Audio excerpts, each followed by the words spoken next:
so many people like to give opinion, and they're actually giving the wrong opinion. Do you really know? Are you backing it up with data? Because that you can control by looking at what are the variables over here and how can I adjust? Welcome back, everyone. This is Liz. And this is Andressa. Welcome back to the Real Estate InvestHER show. On today's episode, we're going to talk about thriving in today's real estate economy versus just surviving. And how can you do that? Well, we're going to get into it specifically today, right, Andressa? Yeah, we're going to break down ways, specific ways and practical ways, because sometimes people give a lot of strategies that are too big to be eaten with one bite. So we're going to give you mini bites that you can take a step further and not feel stagnant in today's economy. Okay, so we got two main steps because these are pretty packed in steps here. So the first one is really staying current on what's happening in the market, like the market trends, housing demands, and the kind of like overall economic indicators. So many times people, Andressa, are so focused on the property that they're looking at, and they're not looking at everything around them. So the key is to say, okay, do I have a finger on the pulse? We talked a lot about, not just having the finger on the pulse, but really, are you kind of assessing, the market? So how do you do that? And I wanted to dive into that a little more specifically. There's three pieces of the puzzle, three very important pieces of the puzzle when you're looking at trends. So the first one is obviously local, right? There's a local market. I know we've shared this before, Andressa. If you remember the story of us looking at a not just a property, but it was a vacant land close to where I am in New Hope, right? And we were looking at it was vacant, and there's actually a very dilapidated property on the site. And we were assessing, do we put right, townhomes, condos? There's a variety of options, but the key there was we were a little skittish, like, okay, we're gonna do this, and in the current economy, this was a few years ago. We said, Andressa, I know you looked at it and said, what happened during the last downturn? What happened in '08? Now, it's not the same exact thing, but you wanted to see, was it stable? Did it really hit, did it really go down in terms of, and if you want to share that quickly, that was a really powerful way to assess what has happened in the past, what is happening now in your local market. Yeah, absolutely. So we look back, I know three of us, you, Matt, and I look back and look, and this specific market, it's like the storm never ever passed there, right? You have other markets where the pricing really dropped and then came back up. Over there, it was a little wave. If it was like just like a quick wind, right? That shows me that during a stressed climate, that region did not get affected. It's not like bulletproof that's going to happen again. Correct. It is data. It's a data point for us to make decisions moving forward. Yeah. And that's on the local level, right?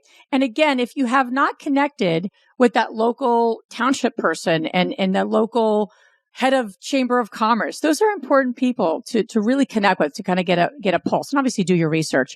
From a national perspective, you want to know what's happening nationally. If you're investing in the USA, for example, right? What is happening in general? Where are housing demands? Where are population trends? Where are people leaving, and where are people moving to? These are just important things. And why? Exactly. Is there new companies coming in? Or is there expansions happening? These are just important things to know from a regional perspective. Because then if you're saying, I really want to invest in the Southeast, okay, now let's get even more laser focused. So I feel like people aren't even looking at by region, let alone the local. So you really have to kind of look at things a little more globally. A way to give you a free resource is the Bureau of Economic Analysis. If you go to BEA.gov, it gives you some really interesting economic analysis. And why I say you need to get a finger on the pulse from just like the general economy is because real estate is one piece of that puzzle, but it's all connected. Housing is connected to many other pieces of our economy. And so people that are really saying, okay, what are the trends? I'd also add in this bucket of market trends is affordability. Affordability is always needed. And I would say as people are getting outpriced in certain cities and certain locations locally, where are they going to? Where's as Andressa, you always say, where's the path of progress?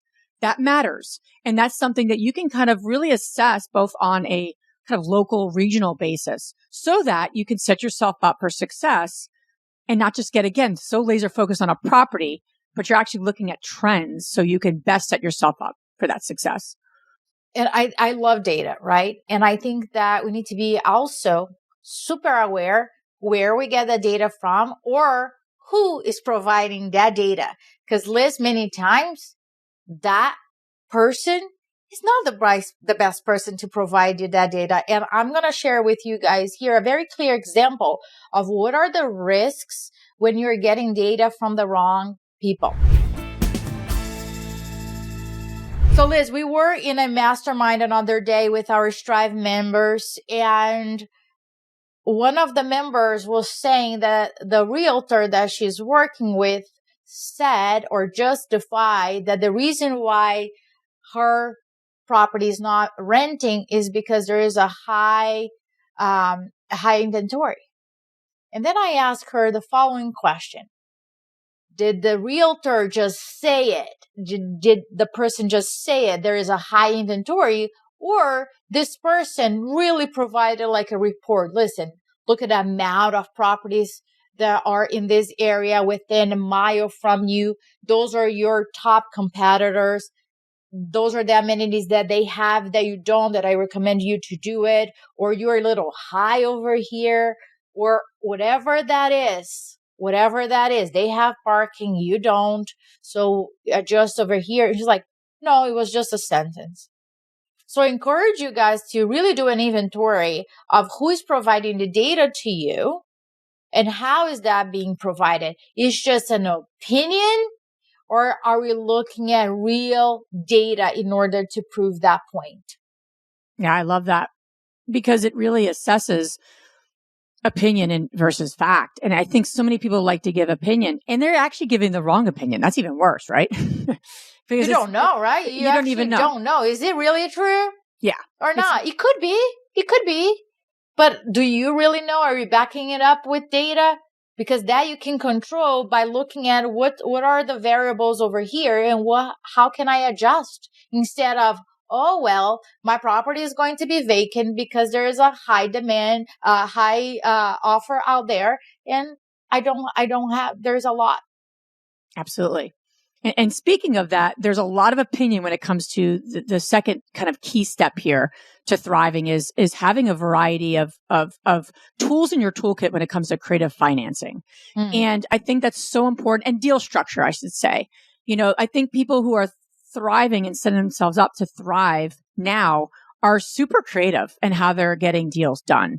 I think you need to. It's not even like a nicety. I think it's a necessity in our market. So a few things to think about. So many people are familiar with, private money. Obviously, private money lenders and equity partners. Those are common ways that we really grew our business. I'd say right now, because of the interest rates being higher, people really need to be very familiar with subject to, and that strategy. So step two is really to that point, Andressa, is really setting yourself up for success when it comes to creative financing. I think so many people are looking at, okay, how do I traditionally finance this? And it's just not penciling out. I think to thrive right now, you need to have probably at least 3 creative financing strategies and tools in your toolbox. I think the first one always is to have private lenders in your toolbox. Know people who are looking for a better, interest rate than they're getting in other places. Great BP book to be really familiar with, to even be that private lender or to work with private lenders is Lend to Live. And great book.